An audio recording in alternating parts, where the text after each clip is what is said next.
Olá, boa tarde. Está começando o Jornal da Alerj, primeira edição, ao vivo, direto do plenário. Minha convidada de hoje é a deputada Zeidan. Boa tarde, deputada. Muito obrigada pela sua presença aqui no Jornal da Alerj. Obrigada. Deputada, hoje pela manhã a CPI da violência contra a mulher se reuniu para discutir o relatório final que foi proposto pela senhora, né, deputada? Esse é um tema que atualmente está sendo muito discutido, inclusive pela redação, foi tema da redação do Enem, né, deputada? São mais de 7 meses que essa comissão está reunida para fazer um diagnóstico da situação no Estado, né? O que as senhoras encontraram nesse período? Bom, o trabalho da CPI foi um trabalho muito intenso. E nada mais gratificante do que ter como presente para todas as deputadas aqui um tema tão polêmico em que nós estivemos tão empenhadas, né, esse ano para trazer dados novos e fazer um levantamento da situação da violência contra a mulher no estado do Rio de Janeiro. Meu filho, inclusive, fez a prova do Enem e veio conversar, discutir comigo sobre o tema. Penso que para a juventude esse tema foi um tema bem novo e ao mesmo tempo muito antigo, né? Um tema em que eu, por exemplo, travo desde os meus anos 80, ainda no início da minha militância, e vejo, né, que com o relatório da CPI nós não tivemos muitos passos. Hoje nós citamos a Simone de Beauvoir, a própria deputada Eloneide Sturdas, que foi uma promissora, assim, uma deputada que assumiu a liderança na discussão da Lei Maria da Penha, e isso faz com que nós tenhamos uma avaliação um pouco pessimista em relação aos passos que foram dados no estado do Rio de Janeiro. O tema é um tema polêmico, né? A mídia tem apresentado para a sociedade posições diversas, divergentes em relação à questão da redação do Enem. Agora, os dados nos faz pensar e refletir na importância que esse tema teve para essa juventude que fez a prova, mas para nós, enquanto cidadãs e cidadãos que, né, desempenhamos nossas funções na sociedade, o quanto nós estamos aquém da realidade que a mulher vive, não só a mulher de comunidade, mas a violência contra a mulher, ela não tem classe social. Né, ela atinge tanto a mulher, né, de classe mais abastada, classe A, classe B, quanto as mulheres de comunidade.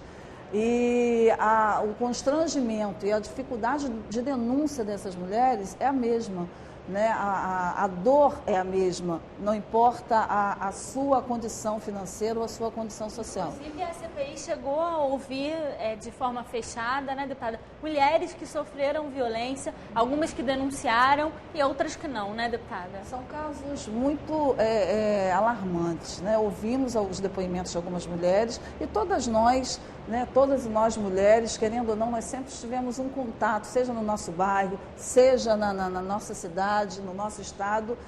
Isso acompanha as nossas vidas, né? A notícia, o noticiário na grande imprensa, que sempre nos traz fatos corriqueiros, né, que são corriqueiros de violências contra a mulher, sejam elas quando levam ao homicídio, sejam elas quando se dá no interior dos lares, das famílias.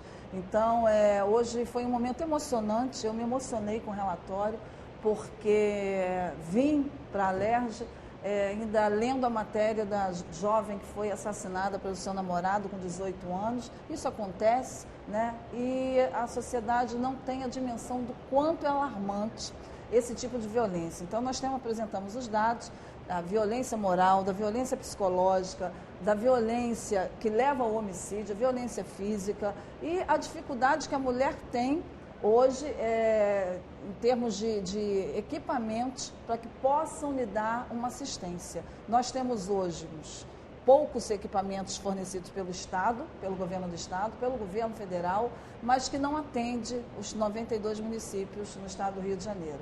Então, o relatório vai servir para pontuar, não só para o nosso governador Pezão, mas também para as nossas instituições, sobre a importância de estarmos levando para o interior, né, essa discussão sobre as ações mais afirmativas no atendimento a essa mulher. A CPI foi a vários municípios do interior discutir o tema e colher dados também, né, deputada? Uma novidade que eu digo que foi uma característica importante dessa comissão, bem conduzida pela presidente, que é a deputada Marta Rocha, e com a presença de todas as deputadas, o principal destaque que eu faço, aliás, faço 2 destaques, porque nós tivemos a CPMI de 2011, feito aqui na casa, eles vieram ao Rio de Janeiro, fizeram as audiências aqui na LERJ, mas foi uma CPI feita pela Câmara Federal, acompanhada pelas deputadas federais, em 2011.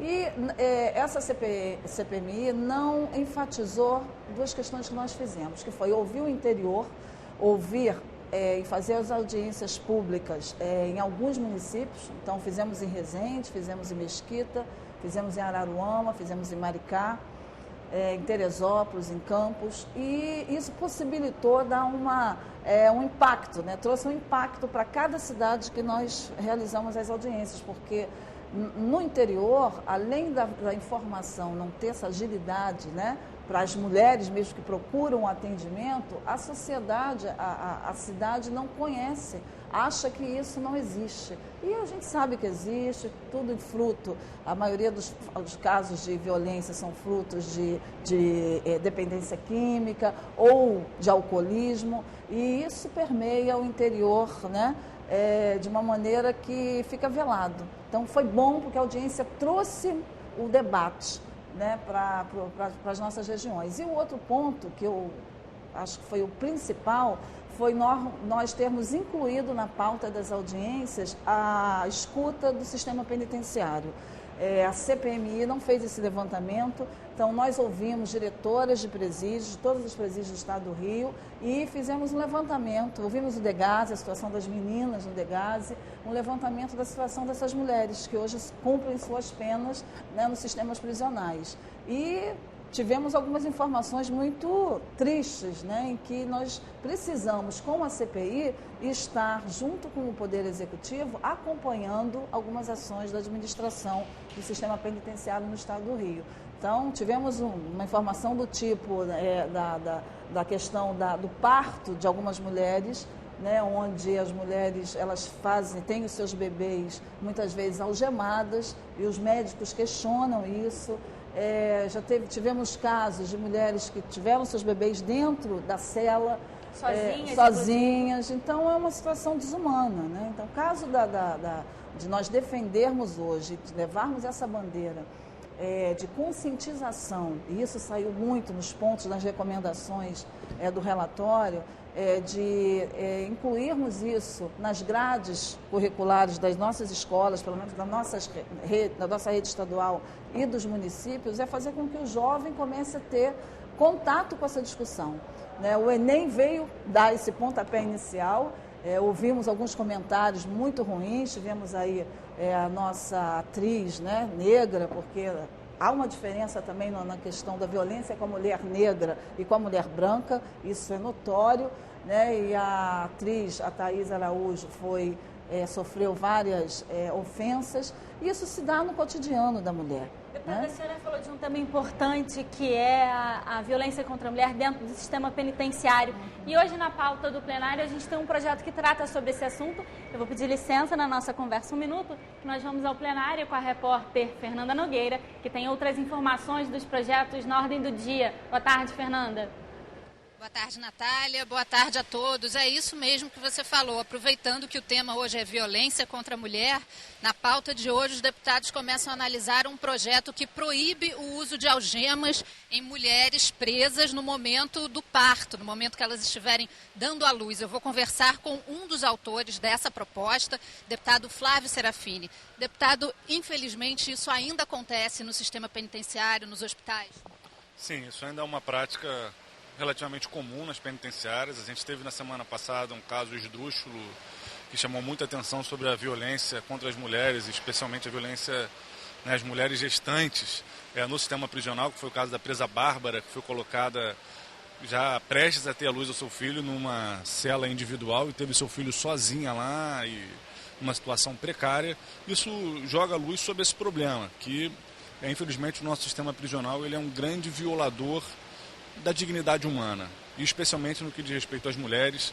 O direito à maternidade saudável, o direito à infância por parte das crianças é um direito assegurado na nossa Constituição. Então a mulher tem o direito, mesmo cumprindo pena de privação de liberdade, a ter um parto saudável. E o parto normal é o que o Ministério da Saúde, é o que a Organização Mundial da Saúde apontam como aquele parto que é melhor para a mulher, para a criança que vai nascer, para a saúde de ambos. Infelizmente, no nosso sistema prisional tem sido comum algemar mulheres durante o trabalho de parto, o que dificulta, praticamente impede o parto normal, obrigando a mulher a se submeter a uma cirurgia e trazendo complicações para a saúde dela e para o seu filho. Então, a gente, para garantir a dignidade humana e para garantir que a nossa legislação seja respeitada no que diz respeito que o sistema prisional é um sistema que pune a partir da restrição de liberdade e não de castigos corporais que retiram a dignidade humana, a gente apresentou esse projeto de lei estabelecendo que não é possível, né, não é permitido que os trabalhos de parto sejam feitos com as mulheres algemadas. Dessa forma, a gente espera que a nossa Constituição seja cumprida no sentido de garantir às mulheres dignidade, né, a dar à luz, a ter seus filhos em qualquer circunstância, inclusive no sistema penitenciário. Obrigada, deputado. Esse projeto está hoje em primeira discussão. Isso significa que, sendo aprovado, ele ainda volta à pauta mais uma vez. Com você, Natália. Obrigada, Fernanda, pelas suas informações. Como a Fernanda disse, esse é um projeto da bancada do PSOL, é assinado pelo deputado Marcelo Freixo, Eleomar Coelho, doutor Julianelli, Paulo Ramos e pelo deputado Flávio Serafini, que conversou com a Fernanda. Deputada, depois de toda essa análise que foi feita das audiências públicas, das conversas com as mulheres que foram vítimas, o relatório que foi aprovado hoje traz mais de 40 sugestões e recomendações e está dividido entre as recomendações para o Poder Executivo, o Poder Judiciário, o Poder Legislativo, os municípios. O que a senhora destaca de principal das recomendações que devem ser feitas ao Poder Judiciário? No Judiciário, são muitas recomendações. Eu quero até dar uma observação de que a CPMI de 2011 deu várias recomendações aqui para todas as instâncias e que muitas não foram ainda executadas. Então, elas se repetem no nosso relatório, mas nós pretendemos fazer o que a CPMI, o que a Câmara Federal está fazendo. Hoje, conversando, inclusive, com a nossa presidente, a deputada Marta Rocha, nós temos interesse de fazer também audiências e depois fazer as cobranças e acompanhar essas recomendações em todos os poderes, seja o Judiciário, o Executivo ou o Legislativo. No Legislativo aqui é o mais fácil, né?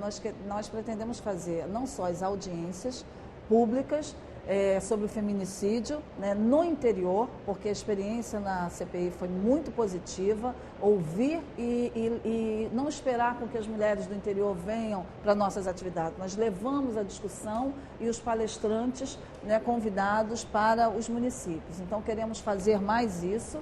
Porque o trabalho da CPI se encerra com a aprovação do relatório. Mas sim, o tema continua sendo discutido na casa, né, deputada? Tem uma comissão permanente, inclusive. A nossa ideia, e aí eu tenho em destaque aqui algumas que eu mesma fiz, mas outros deputados também estão fazendo, é lançarmos juntas pela bancada de mulheres alguns projetos de lei. Eu tenho 9 propostas de projetos de lei, uma dessas era essa que, inclusive, o deputado Paulo Serafini está de parabéns com a bancada do PSOL, era um dos pontos dos nossos projetos de lei. Mas a bancada de 9 deputados que temos aqui na casa, nós vamos apresentar em conjunto. E aí aborda tanto a questão habitacional, né, quanto projetos de lei que venham a favorecer a questão da inserção da mulher no mercado de trabalho e a sua formação profissional. Habitacional, eu posso até falar um pouco mais, porque eu sou presidente da Comissão de Habitação e eu fiz uma apresentação de um projeto de lei para que tenha uma cota para a juventude de 18 a 29 anos.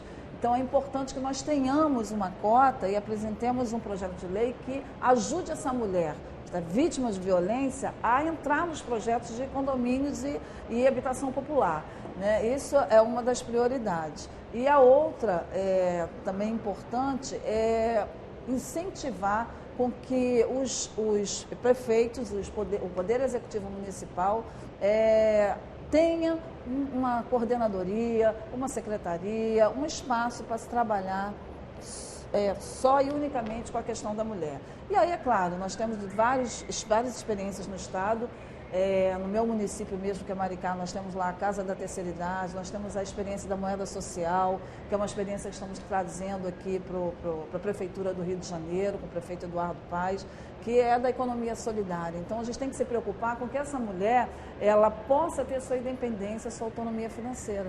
Então, para isso, ela precisa ter a formação, precisa ter o encaminhamento para o mercado de trabalho, mas precisa ter as suas garantias, não só a assistência jurídica, da assistência social, mas ter uma formação e uma segurança de que ela possa ter a sua independência em todos os sentidos e possa cuidar dos seus filhos. Por isso as creches, por isso a habitação.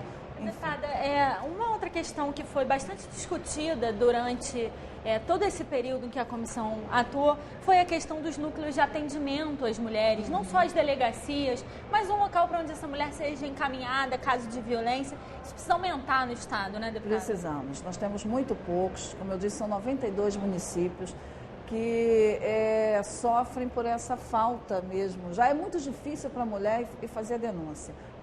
Nós temos um problema da subnotificação, quando elas chegam no hospital ou quando elas chegam procurando ajuda em alguma instituição, ou seja, até mesmo no governo municipal, a mulher ela não é notificada, né? Isso é um problema sério e os núcleos podem suprir essa deficiência. Então, isso está no relatório, nós precisamos ampliar para o interior, e aí eu lembro bem, eu falei isso hoje na apresentação do relatório, sobre a mulher rural.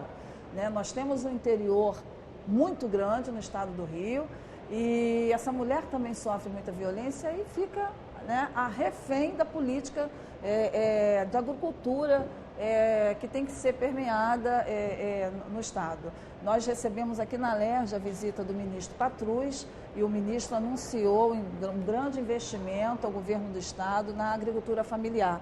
Então, a agricultura familiar, o incentivo às cooperativas, né, de agricultura e o mercado livre, isso fomenta e gera um emprego para essa mulher. Então, nós também precisamos estar observando que essa mulher vítima de violência, ela pode estar trabalhando com artesanato e na agricultura familiar, que é o que pode ser mais desenvolvido no interior.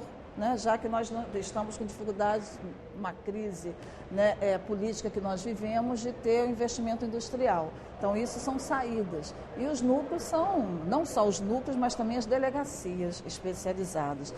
Eu estou apresentando, aí vou fugir um pouquinho do relatório, mas estou apresentando junto com a deputada Marta Rocha, um projeto de lei em que nós possamos garantir dentro das delegacias um número, né, o mínimo de 2 mulheres para que façam só o atendimento dessas mulheres que sofram assédio moral, assédio sexual, que sejam vítimas de algum ato de estupro, de violência. Mulheres para atender, sim, né? E a formação. Você falou do sistema jurídico, né, também nós ouvimos aqui promotores, juízes, e eles têm um projeto, que é o Projeto Violeta, que nós fizemos questão de que constasse no relatório. Então, o Poder Judiciário também está preocupado, né, e faz um projeto em que ele que tenta acelerar esse atendimento, ou seja, a mulher vítima de violência está numa situação emergencial. Muitas vezes ela não tem para onde voltar, ela não pode voltar para a sua residência. Então, o processo ele é acelerado e os juízes, né, com mais sensibilidade à causa, acabam se inserindo no Projeto Violeta. Nós precisamos aumentar o número de juizados nos municípios, precisamos ter essa delegacia e fazer com que o judiciário no interior também tenha a execução do Projeto Violeta. Deputada, nosso tempo está acabando. O que mais que a senhora quer destacar desse relatório? O destaque para as mulheres, como eu falei, do sistema penitenciário. O próprio, aproveitando que hoje nós temos na pauta, né, na ordem do dia, o projeto do deputado Serafini, da bancada do PSOL, essa questão foi da mulher gestante, nos remete exatamente à condição da mulher que sofre uma pena. E um dado importante que nós tivemos na comissão é de que, no geral, essas mulheres não são as mentoras dos atos de violência. Elas, no geral, são envolvidas nos atos criminosos, seja no tráfico de drogas, seja num ato ilícito por acompanhar os seus parceiros. Então, a mulher é sempre muito emotiva e até nisso a mulher que vai cumprir sua pena, ela está além, à margem de uma sociedade e é pouco vista e ouvida. Depois então, esse é o destaque. A gente tinha muito mais coisa para falar. Eu quero agradecer muito a sua participação aqui no Jornal da LERJ. Estamos à disposição. Obrigada.